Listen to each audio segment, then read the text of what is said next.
communicating to gain employee buy-in to the change. Let us begin by looking at how this team, managed by Richa, a senior manager, reacts to a change announcement.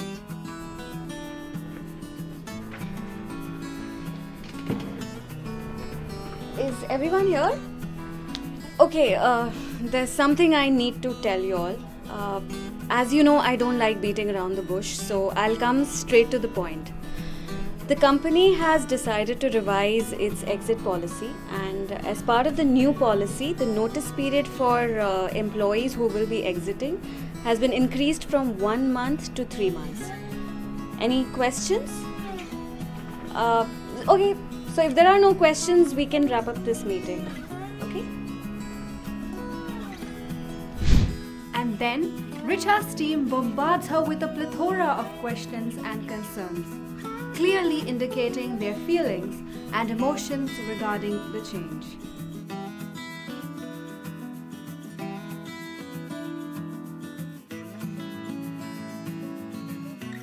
All of which were rudely dismissed by Richa.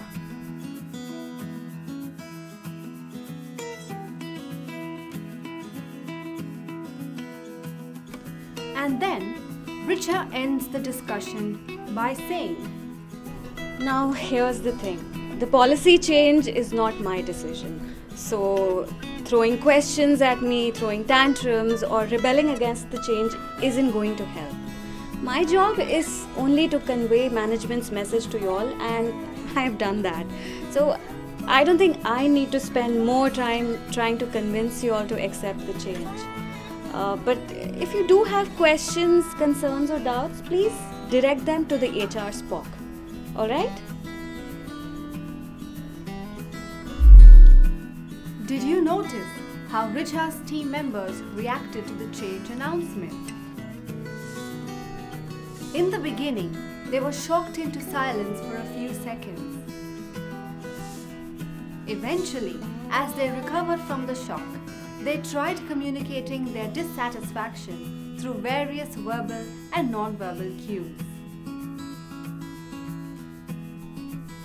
But Richa ignored all the emotional cues and went about announcing the change in a mechanical, unemotional and rational manner. When team members tried to express their concern, anger or dissatisfaction, Richa went on the offensive and shot them down by either dismissing or insulting them or telling them upfront that rejecting the change was not an option. Is it any wonder then that Richa's team resisted the change? How then should a manager announce the change and encourage employees to accept it? Managing employees' emotional resistance to change.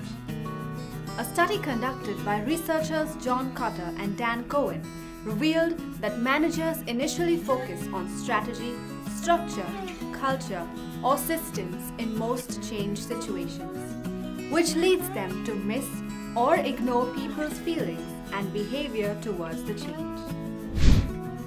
However, if you want the change to be accepted on a collective level, appealing to employees' feelings is not an option, it's a necessity. Because only when employees feel connected to the change will they stop resisting it and start working towards making the change initiative a success. And this is true for almost all organizations, even those focused on analysis and quantitative measurement. This is also true among people who think of themselves as intelligent in an intellectual sense. Meaning, when managers ignore the emotional aspect of an employee's reaction to the change and try to convince people using only logic that the change is necessary, resistance will likely be their natural response to change. And once people look at change emotionally and reject it, there's little chance they will accept the change despite the soundest logic you can provide. Why? Because human nature drives people to consider the change from a rational and an emotional perspective, a concept that can be better understood with the help of the elephant and the rider analogy. psychologist Jonathan Haidt introduced a helpful analogy to understand the human response to change. According to Haidt, human beings have two sides. One, a rational side that Haidt calls the rider. Two, an emotional side that Haidt calls the elephant. Haidt's analogy postulates that the rider is logical, rational, and analytical, and can therefore see a path ahead, while the elephant, or the emotional side, provides the path for the journey.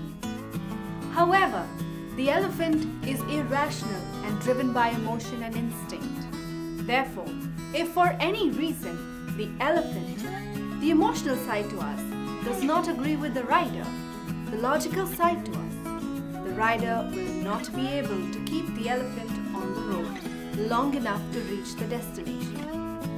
Why? Because while the rider represents the conscious mind with its rational functions, the elephant represents everything else.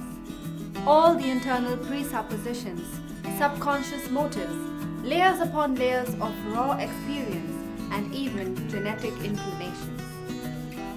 Needless to say, the elephant is much more powerful, bigger, you could say, than the rider.